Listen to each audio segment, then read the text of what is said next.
ఏం పోతే?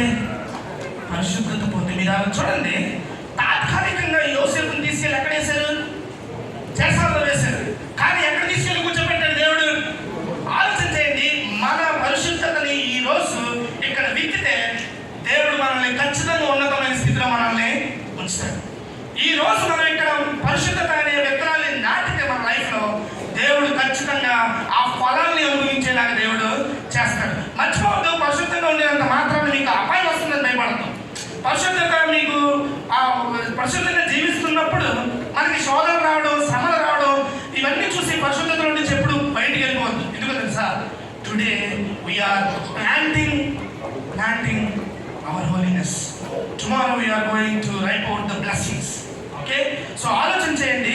ఈ రోజు మనం విత్తుతున్నాం, రేపు మనం ఏం చేస్తాం? కోస్తాం. సో ఏం విత్తాలి? పరిశుద్ధత విత్తాలి. పరిశుద్ధత ఫలం అయితే కింద వేరేంటి? దేవుని యందు గల భయం. సో చెప్తారా నాకు అట్లా?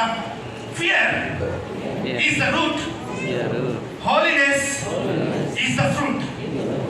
భయం వేరు, ఫలం ఏంటి? పరిశుద్ధత.